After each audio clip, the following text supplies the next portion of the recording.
नमस्कार दोस्तों, जय Hind. Welcome back to my YouTube channel. और आज हम बात करने वाले हैं डेटा वैलिडेशन के बारे में कि डेटा वैलिडेशन होता क्या है और इसे इंप्लीमेंट कैसे किया जाता है। तो बिना किसी बातचीत के सबसे पहले जान लेते हैं डेटा वैलिडेशन होता क्या है। अब देखो, बुकिश लैंग्वेज जो है गूगल पे पढ़ सकते हैं। मैं बहुत ही लेमन लैंग्वेज में आपको बताऊंगा जो कि आपके डे टू डे लाइफ से आप रिलेट कर पाए, जो प्रैक्टिकली आपने देखा हो। आई होप उससे आपको जो है समझने में आसानी होगी। तो डेटा वैलिडेशन क्या होता है? एक तरीके का सेल गार्ड होता है। जिस तरीके से एक घर का सिक्योरिटी गार्ड होता है, राइट, उसी तरीके से डेटा वैलिडेशन एक सेल का गार्ड होता है। होता क्या है कि जब भी कोई यूजर किसी भी सेल में किसी वैल्यू को एंटर करता है, उस समय डेटा वैलिडेशन काम करता है, उस वैल्यू को वैलिडेट करता है और चेक करता है क्या ये वैल्यू अंदर जानी चाहिए या नहीं जानी चाहिए। और अगर नहीं जानी चाहिए, ठीक है, वैलिडेशन फेल हो जाता है, तो उस केस में या तो वो एक एरर दे देगा या वार्निंग देगा या फिर इंफॉर्मेशन दे देगा। बिल्कुल वैसे ही जैसे सिक्योरिटी गार्ड को आपने एक लिस्ट दे दी और आपने बताया कि यही वो लोग हैं जिन्हें अंदर आने देना है। अगर उसके अलावा कोई और इंसान आया या फिर आपने मना किया था कि ये इंसान नहीं आएगा, तो उस केस में वो जो है उसे मना कर देगा, यानी कि एरर दे देगा। तो एग्जैक्टली डेटा वैलिडेशन वैसे ही काम करता है एज अ सेल गार्ड। तो इसका प्रोसेस कैसा होता है गाइस? प्रोसेस देख लेते हैं कि सबसे पहले user enters the value in a cell, यानी कि मैंने यहां पे किसी भी सेल में कोई वैल्यू लिखी, जैसे कि मान लीजिए राम 1 2 3 4 5 या किसी भी वैल्यू को मैं लिखता हूं। तो मैंने जैसे एंटर हिट करा, उसने एक्सेप्ट कर ली, क्योंकि अभी इन पे डेटा वैलिडेशन नहीं लगी हुई थी। बट अगर इस पे डेटा वैलिडेशन लगी होती तो इस पे data validation works as a cell guard, ठीक है ना। वो डेटा वैलिडेशन का प्रोसेस यहां पे काम करता और हमें क्या रिजल्ट देता? या तो एक्सेप्ट कर लेता, ठीक है ना, यानी कि या तो वो जो सिक्योरिटी गार्ड है आपके घर के अंदर उन लोगों को जाने देगा क्योंकि उनका उस लिस्ट में नाम था, हमने उसके लिए अग्री करा था, या तो वो उन्हें मना कर देगा, एक एरर दे देगा, ठीक है ना, कि नहीं जा सकते, सॉरी भाई, मना है सीधा आपके लिए। या तो एक वार्निंग देगा, यानी कि एक चेतावनी दे देगा कि भाई मना है, फिर भी अगर जाना चाहते हो तो कोई बात नहीं, यानी कि यस या नो का ऑप्शन आपको दे देगा, ठीक है। या फिर एक इंफॉर्मेशन, सिंपल सी एक जानकारी दे देगा कि अंदर जाना मना है, बस जाइए आप अंदर, ओके और कैंसिल का एक ऑप्शन आ जाएगा। तो ये तो थी इसके बारे में कुछ फंडामेंटल और थ्योरेटिकल नॉलेज जो कि हमारे लिए जानना बहुत जरूरी था। अब इसको प्रैक्टिकली यूज कैसे करना है, इंप्लीमेंट कैसे करना है, ये हम जानेंगे हमारे आगे की इस वीडियो में। तो मेरी आपसे रिक्वेस्ट है कि वीडियो को एंड तक जरूर देखिएगा, क्योंकि डेटा वैलिडेशन आपको अच्छे से समझ तभी आएगा। यूजली काफी वीडियोस में मैंने देखा है कि डेटा वैलिडेशन का एक आधा पार्टी आपको समझाया जाता है, लेकिन मैं डेटा वैलिडेशन के सारे ऑप्शंस आज आपको बताऊंगा, अच्छे से ब्रेक करके उसको सीखेंगे। और अगर आप चैनल पे नए हैं तो अभी के अभी चैनल को सब्सक्राइब कीजिए, बेल आइकन पे क्लिक करना मत भूलना, क्योंकि बहुत ही इंपॉर्टेंट टॉपिक्स पे जो है वीडियो ऐसी ही सिंपल लैंग्वेजेस में जल्दी जल्दी आपको मिलने वाली है। तो आइए चलिए स्टार्ट करते हैं हमारी आज की इस वीडियो को। अब अगर आप यहां बॉटम में देखें तो यहां पे दिया हुआ है माई मार्केट सेल्स लॉग, यानी कि माई मार्केट नाम का एक शॉपिंग मॉल है जिसका नीचे एक सेल्स लॉग हमें क्रिएट करना है, ठीक है ना। तो सबसे पहले मुझसे डिमांड करता है प्रोडक्ट नेम, ठीक है। अब साइड में कुछ जो है उस मॉल के कुछ क्राइटेरियाज भी हैं, ठीक है ना, कि प्रोडक्ट नेम जो है वो 4 ही प्रोडक्ट में डील करता है, यही 4 प्रोडक्ट्स है जिन्हें वो सेल आउट करता है, ठीक है। ये उनकी क्वांटिटीज हो सकती हैं 1 2 3 4। तो सबसे पहले मुझे यहाँ पे प्रोडक्ट नेम देना है। अभी तो दोस्तों मैं अगर यहाँ पे कुछ भी एंटर कर दूं, टाई भी एंटर कर दूंगा जो मेरी क्राइटेरिया में था भी नहीं, उसे भी एक्सेप्ट कर लिया, क्योंकि यहाँ पे अभी इस समय कोई डेटा वैलिडेशन नहीं लगा हुआ, ठीक है। मैं कंट्रोल Z कर देता हूं।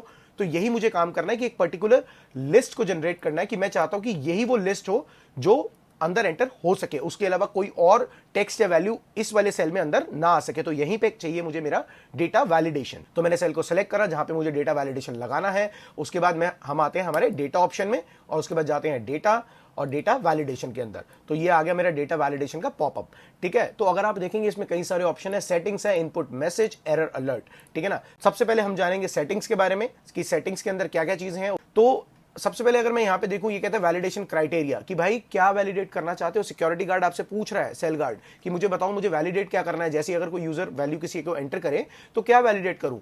तो आप देखेंगे यहां पे क्या अलाउ करना है मुझे, ठीक है ना, वो क्राइटेरिया आप डिफाइन करेंगे।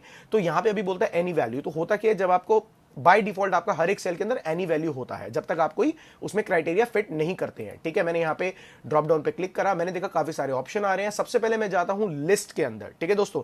कवर हम सारे ऑप्शन करेंगे, इट्स जस्ट दैट कि सीक्वेंस ऊपर नीचे रहेगा। उसका कारण यही है, जिस तरीके का डेटा मेरा यहां पे नीचे डिमांड करता है उसी तरीके से मैं आपको इन ऑप्शंस के बारे में बताऊंगा, ठीक है। तो सबसे पहले जाते हैं लिस्ट के अंदर। मैंने लिस्ट को सेलेक्ट करा, मुझसे पूछता है कि सोर्स क्या है आपका, कौन सी लिस्ट है मेरे भाई, मुझे बता दो। तो मैंने यहां क्लिक करा, मैंने यहां से अपना सोर्स जो है सेलेक्ट कर लिया, पूरा का पूरा वो एक रेंज सेलेक्ट कर ली जिसके अंदर मेरी लिस्ट है, ठीक है। मैंने यहां पे करा और इस पे ओके पे जैसे ही मैंने क्लिक करा, अब आप गौर से देखेंगे गाइस, मैं यहां पे जूम करूं तो यहां पे एक ड्रॉप डाउन बटन बन के आ गया है इस वाले सेल के ऊपर, ठीक है ना। मैं इस पे क्लिक करता हूं तो हम देख सकते हैं कि मुझे यहां पे जो मेरी लिस्ट थी उन्हीं के सारे ऑप्शंस यहां पे मुझे प्रोवाइड कर रहा है। इनमें से मैं कुछ भी सिलेक्ट करूंगा बहुत ही बेहतरीन तरीके से उसे एक्सेप्ट कर लेगा, कोई मना नहीं होगी, क्योंकि वो सारे के सारे ऑप्शन जो है मेरी उस लिस्ट के अंदर एंटर ऑलरेडी हो रखे हैं, राइट। तो अब इसके अलावा अगर मान लीजिए इन 4 के अलावा मैं कुछ भी अगर इसके अलावा एंटर करता हूं, जैसे कि टाई, जो कि हमने पहले करा था, तो देखिए भाई सिक्योरिटी गार्ड ने मना कर दिया, सॉरी मेरे लिस्ट के अंदर आपका नाम नहीं है, तो उसे सीधे तरीके से मना कर देगा। ठीक है, तो ये तो हमारा लिस्ट ऑप्शन, जब एक लिस्ट के रेफरेंस से हमने उस पर डेटा वैलिडेशन को यूज किया। ठीक है, अगले ऑप्शन की तरफ बढ़ते हैं। अगला ऑप्शन मुझसे यहां पे कहता है क्वांटिटी। ठीक है ना, अब चाहे तो आप क्वांटिटी के लिए बहुत सिंपल यहां से एक लिस्ट बना के इसे भी यहां पे सेम डेटा वैलिडेशन यूज कर सकते हैं, लेकिन मुझे सिर्फ आपको डेटा वैलिडेशन के अंदर सिर्फ लिस्ट का ही ऑप्शन नहीं बताना, सारे ऑप्शंस के बारे में बताना है। ठीक है ना, आप चाहे तो इसे भी यूज कर सकते हैं, बट अभी हम क्या करेंगे, होल नंबर को यूज करके देखेंगे। सेकंड ऑप्शन जो इसमें आ रहा है, होल नंबर का मतलब होता है कि एक कंप्लीट नंबर, ठीक है ना, यानी कि डेसिमल में नहीं होना चाहिए, एक नंबर ही होना चाहिए, टेक्स्ट वैल्यू को भी एक्सेप्ट नहीं करेगा। तो मैं इसे अब क्या अलाउ कर रहा हूं, मैं इसे इंस्ट्रक्शन दे रहा हूं कि भाई सिर्फ होल नंबर को इस सेल के अंदर आने देना, मिनिमम वैल्यू जो है मेरी 1 हो सकती है। आप चाहे तो काफी सारे ऑप्शन है यहां पे यूज कर सकते हैं, मैं बिटवीन यूज कर रहा हूं। ठीक है, मैंने यहां पे करा कि मिनिमम वैल्यू 1 हो सकती है और मैक्सिमम जो है वो 4 तक हो सकती है क्वांटिटी। ठीक है ना, मैंने ओके करा। अब जैसे मैं देखूंगा कि यहां पे मैं एंटर करूंगा 1, ठीक है ना, 1 मैंने एंटर करा, वेरी गुड, एक्सेप्ट कर लिया। 2 3 4, ठीक है ना, 4 तक तो देखिए मेरी वैल्यूज को एक्सेप्ट करेगा क्योंकि मैंने उसको खुद बताया मिनिमम और मैक्सिमम। ठीक है, लेकिन जैसे मैं 5 एंटर करूंगा, सीधा मना भाई, सॉरी आप 4 से ऊपर नहीं जा सकते हैं, इसके अंदर एक होल नंबर आएगा। ठीक है, वो 1 से 4 के बीच में ही होना चाहिए। ठीक है ना, अगर मान लीजिए मैं कोई टेक्स्ट भी एंटर करता इसके अंदर तो भी मुझे मना कर देता, क्योंकि मैंने अपने डेटा वैलिडेशन के अंदर यहां पे क्राइटेरिया फिट करा हुआ है कि किसे अलाउ करना है, सिर्फ होल नंबर होना चाहिए और बीच में होना चाहिए 1 से लेके 4 की वैल्यू के अंदर। ठीक है, तो ये था हमारा सेकंड ऑप्शन। अब बात करते हैं, यहां पे कहता है डेट ऑफ सेल्स। ठीक है, तो डेट ऑफ सेल्स में क्या करेंगे कि ये कहता है कि जिस दिन सेल हुई है उसकी डेट को एंटर करना है, तो मैं उसके लिए भी जो है यहां पे क्राइटेरिया बनाना चाहता हूं। मैं आता हूं डेट ऑप्शन के अंदर। ठीक है, डेट में मैंने सबसे पहले क्या करा, मैंने यहां पे चूज करा कि इक्वल टू, यानी कि आज की डेट होनी चाहिए, आज के अलावा कोई और डेट नहीं होनी चाहिए। तो लेट्स से आज अगर मेरे पास डेट आ रही है 30th of July 2021, मैंने इसे यहां पे एंटर कर दिया और मैंने ओके कर दिया। ठीक है, मैंने जैसे ही ओके करा यहां पे, अब आप देखेंगे अगर मैं डेट में 30 जुलाई 2021 के अलावा, ये तो बहुत आराम से एक्सेप्ट कर लेगा, कोई प्रॉब्लम नहीं आएगी। लेकिन इसी के अलावा अगर मान लीजिए मैं 29 जुलाई कर दूं या किसी भी और अदर डेट को डालूंगा तो एरर दे देगा, क्योंकि भाई मैंने डिफाइन करा हुआ है कि वहां पे सिर्फ एक डेट ही आएगी। ठीक है, उसके अलावा कोई और वैल्यू वहां पे एंटर नहीं हो सकती, बल्कि आप अगर किसी टेक्स्ट को भी डालेंगे तो भी एक्सेप्ट नहीं करेगा, किसी नंबर को डालूंगा तो भी एक्सेप्ट नहीं करेगा। सिर्फ और सिर्फ एक डेट होनी चाहिए और वो भी आज की, क्योंकि वहां पे वैलिडेशन डिफाइन हो रखा है। ठीक है ना, मैंने अपने सिक्योरिटी गार्ड को बता रखा है ये बात। ठीक है, अब अगले ऑप्शन की तरफ बढ़ते हैं। सिमिलर बिल्कुल हमारे पास टाइम का ऑप्शन है, टाइम ऑफ सेल्स। जैसा कि हमने डेट को डिफाइन करा, मैं टाइम के अंदर चला जाऊंगा, टाइम में जाके मैं चूज करूंगा। मान लीजिए ये जो माय मार्केट नाम की कंपनी है, इसका अपना एक ऑपरेशनल आवर्स है, सुबह 8 से लेके शाम को 8 तक ही खुली रहती है। ठीक है ना, तो मैंने चूज करा बिटवीन सुबह 8 बजे से लेके शाम के 8 बजे तक। मैंने मिलिट्री टाइम फॉर्म में लिखा है, आप किसी भी फॉर्म में लिख सकते हैं, एएम या पीएम में। ठीक है, मैंने यहां पे ओके करा। अब जैसे देखूंगा कि टाइम ऑफ सेल जो है, ऑब्वियसली खुलने से पहले या खुलने के बाद तो सेल हुई नहीं होगी। ठीक है ना, तो कोई ना कोई टाइम उसके बिटवीन में ही होना चाहिए, 3 बजे दिन के, तो एक्सेप्ट कर लिया। लेकिन अगर मैं मान लीजिए ऑपरेशनल आवर के बाद जाता हूं, यानी कि रात के 9 बजे, तो सीधा मना कर देगा, भाई सॉरी नहीं कर सकता मैं एक्सेप्ट, क्योंकि ये मेरे लिस्ट में है ही नहीं, मेरे डिफाइंड क्राइटेरियाज के अंदर ये एंटर ही नहीं हुआ। ठीक है ना, मुझे ऑर्डर नहीं है इसके। ठीक है, तो अगला देखते हैं कूपन कोड। ये किस लिए यूज होगा? कूपन कोड एक्चुअली मैंने एक एग्जांपल लिया है आपको ये बताने के लिए कि अगर मैं यहां पे देखूं, एक टेक्स्ट लेंथ का ऑप्शन आता है। ठीक है ना, टेक्स्ट लेंथ, और मैंने यहां पे सेलेक्ट करा, जैसे कि लेट्स से मैं सेलेक्ट करता हूं कि ग्रेटर देन। ठीक है ना, पहले मैंने लेस देन कर रखा था, मैंने पहले वहां पे वैलिडेशन लगा रखी थी, लेकिन मैं अभी ग्रेटर देन कर लेता हूं। ठीक है ना, और मैंने बोला कि ग्रेटर देन 5 होना चाहिए, या मैं 4 कर देता हूं। ठीक है ना, तो इसका कहने का क्या मतलब है कि टेक्स्ट जो भी आप उसके अंदर लिखेंगे, चाहे वो एक वैल्यू हो, चाहे कोई भी नंबर हो या अल्फान्यूमेरिक नंबर हो, ठीक है ना, उस वैल्यू की जो लेंथ है, यानी कि जितने उसमें अक्षर आ रहे हैं, वो सारे के सारे अल्फाबेट्स आपके जो है टोटल 4 से ज्यादा नहीं होने चाहिए। ठीक है मेरे दोस्त, तो यहां पे मैंने करा ग्रेटर देन, कंडीशन अपनी लगा दी, और यहां पे मुझे बता रहा है मिनिमम। ठीक है, तो मैं यहां पे ग्रेटर देन करके ओके करता हूं। मैंने यहां पे जैसे एंटर करा तो सबसे पहले मैं देखूंगा, अगर मैं मान लीजिए मैं यहां पे लिखता हूं कोई भी कूपन कोड लिखता हूं, जैसे कि ABC 1 2 3, ठीक है ना, अभी एक्सेप्ट कर लिया क्योंकि ग्रेटर देन 4 था वैल्यू। ठीक है ना, अगर मैं ये भी करता तो भी एक्सेप्ट कर लेता, क्योंकि टोटल जो इसमें लेटर्स दे रखे थे वो 4 से ज्यादा थे। लेकिन अगर मैं 4 से कम रखता हूं इन्हें, ठीक है ना, सिर्फ ABC या फिर AB1 रखता हूं, तो सीधा सीधा मना कर देगा, क्योंकि उस टेक्स्ट की जो लेंथ है वो 4 से नीचे है, मेरा क्राइटेरिया मीट नहीं हुआ, उसे परमिशन नहीं है इस चीज को एंटर करने देने की। ठीक है दोस्तों, तो अब आगे की तरफ बढ़ते हैं, अगला आता है मेरा सेल्स टैक्स, ठीक है ना। सेल्स टैक्स की तरफ मैं जाता हूं तो ये बेसिकली किस चीज के लिए मैंने रेफरेंसिंग करने के लिए यूज करा है। यहां पे अगर आप देखें एक ऑप्शन आ रहा है मेरे पास कस्टम। कस्टम में क्या होता है दोस्तों कि आप अपने हिसाब से उसे कस्टमाइज कर सकते हैं, अपने क्राइटेरिया को, वैलिडेशन क्राइटेरिया को आप अपने आप जो है कस्टमाइज कर सकते हैं, ठीक है ना। तो मैंने क्या बोला उसे, यहां पे कहते हैं फॉर्मूला, क्या फॉर्मूला यूज करूं मैं आपके लिए, ठीक है ना, कैसे कस्टमाइज करना चाहते हैं। मैंने उसे क्या बोला कि अगर सेल्स टैक्स तभी लगेगा अगर मेरी क्वांटिटी ग्रेटर देन 2 है, ठीक है ना। तो मैंने ये लगा दिया कि अगर C14 के अंदर जो वैल्यू है मेरी, ठीक है ना, C14 के अंदर क्वांटिटी के अंदर वो अगर 2 से बड़ी हो तो ही सेल्स टैक्स के अंदर किसी भी वैल्यू को एंटर करने दे, वरना साफ मना कर देगा।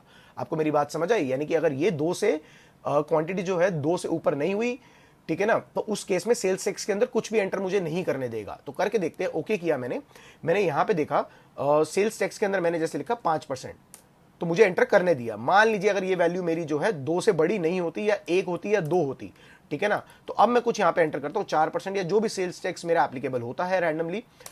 सीधा मना कर दिया। क्यों? क्योंकि मेरी जो क्वांटिटी की वैल्यू थी वो 2 से नीचे आ गई, तो मेरा क्राइटेरिया मीट नहीं हुआ मेरे भाई, ठीक है। तो इसी चक्कर में वो वहां पे एक्सेप्ट नहीं कर रहा है, ठीक है। तो ये तो थे हमारे सारे के सारे डेटा वैलिडेशन के अंदर जो हमारे सेटिंग्स के टैब के अंदर जितने ऑप्शंस है ये सारे के थे। मैंने आपको डेसिमल नहीं बताया, बिल्कुल सेम है होल नंबर की तरह, ठीक है ना, कि अगर आप किसी डेसिमल को एंटर कराना चाहते हैं, ठीक है ना, डेसिमल डिफाइन करना चाहते हैं, तो सिर्फ डेसिमल वैल्यू को ही एक्सेप्ट करेगा, दैट्स इट, और किसी और चीज को एक्सेप्ट नहीं करेगा। बिल्कुल सेम है होल नंबर की तरह। ये मैं चाहता हूं आप खुद यूज करके देखें एक बार और मुझे बताएं अगर इसमें कोई इशू अगर आपको आता है, मुझे कॉमेंट सेक्शन में कॉमेंट करके बताइएगा, ठीक है। तो ये तो था सेटिंग्स का ऑप्शन, ठीक है ना।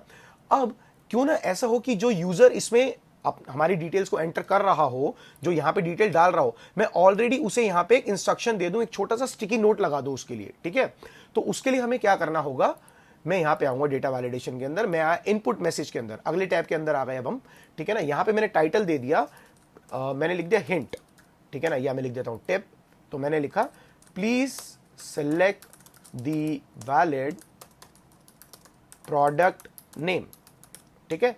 तो अब आप देखेंगे इस सेल के साइड में जहां पे एक स्टिकी नोट बन के आ गया, यानी कि जो यूजर एंटर करने वाला है वैल्यू वो गलती करे ही ना, पहले ही उसको एक हिंट दे दिया हमने, ठीक है ना। तो यहां पे एक स्टिकी नोट टाइप का आ गया। आप इसको बेसिकली बहुत ज्यादा यूज नहीं करते हैं जनरली, लेकिन होता क्या है कि जिस तरीके का डेटा रिक्वायरमेंट है आपका, आप उस बेस पे इसको यूज कर सकते हैं, लेकिन आपको ऑप्शन के बारे में पता होना बहुत जरूरी है। यू नेवर नो कि एक्सेल में कोई छोटा ऑप्शन भी आपके कब और किस काम आएगा, ठीक है। अब हमने यहां पे पढ़ा था डेटा वैलिडेशन जैसी प्रोसेस काम करता है, या तो एक्सेप्ट करता है वैल्यू को, या तो एरर देता है, या वार्निंग या इंफॉर्मेशन। एक्सेप्ट करके देख लिया, ठीक है, एरर हमने देख लिया, वार्निंग या इंफॉर्मेशन में कैसे करेगा, ठीक है। तो अब मैं एरर नहीं चाहता कि वो एरर बना दे, यानी कि सिक्योरिटी गार्ड जो है वो जिनका नाम है लिस्ट में, उन्हें अंदर जाने से सिर्फ रोके नहीं, ठीक है ना, उनको सिर्फ एक वार्निंग दे दे कि भाई अंदर नहीं जाना। फिर भी अगर यूजर अंदर जाना चाहे, ठीक है ना, तो जा सकता है। अगर किसी वैल्यू को एंटर करना चाहे जो कि वैलिड नहीं है, तो उसे एंटर कर सकता है बाय सेलेक्टिंग येस और नो। उसको करना कैसे अब देखते हैं। जैसे कि मैंने यहां पे इसी सेल पे लगा लेता हूं प्रोडक्ट नेम के ऊपर, मैं डेटा वैलिडेशन पे गया, मैंने एरर अलर्ट में गया और यहां पे मैंने क्या सेलेक्ट करा, अभी आ रहा है स्टॉप बाय डिफॉल्ट, एरर का आ रहा है। मैं यहां पे वार्निंग सेलेक्ट कर लेता हूं और एक साथ में एक टाइटल भी दे देता हूं कि टाइटल में लिख देता हूं मैसेज, ठीक है, और यहां पे लिख दिया इनवैलिड इनपुट, ठीक है। मैंने इसे ओके किया। अब अगर मैं देखूंगा, अब अगर मान लीजिए मैं शूज की जगह मैं टाई लिखता हूं या कोई भी कुछ और लिखता हूं जो इस पूरी लिस्ट के अंदर मेरा डिफाइन नहीं था, ठीक है, तो वो इसमें जो है जैसे मैं यहां करूंगा, इंस्टेड ऑफ एरर उसने मुझे जो है एक वार्निंग दे दी इनवैलिड इनपुट, और मेरा ही मैसेज मुझे दे रहा है और साथ में ऑप्शन दे रहा है कंटिन्यू करना चाहो तो आप कर सकते हैं, कोई प्रॉब्लम नहीं है, इस समय कोई एरर नहीं है।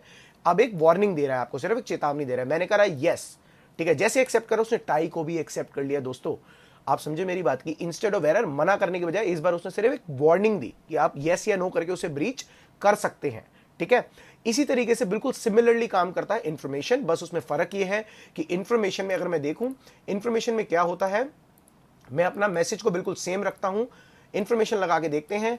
इंफॉर्मेशन क्या करेगा, अगर मैं किसी गलत वैल्यू को दोबारा इसमें एंटर करता हूं, जैसे मैंने लिखा कॉम्ब, मैंने एंटर करा, उसने मुझसे कोई सिर्फ एक मैसेज दिया, येस या नो भी नहीं पूछा, उसने बोला ओके कैंसिल, ठीक है, ओके कर लो या कैंसिल, तो येस या नो भी नहीं पूछा, ये कोई चेतावनी नहीं है, सिर्फ एक जानकारी है, ठीक है।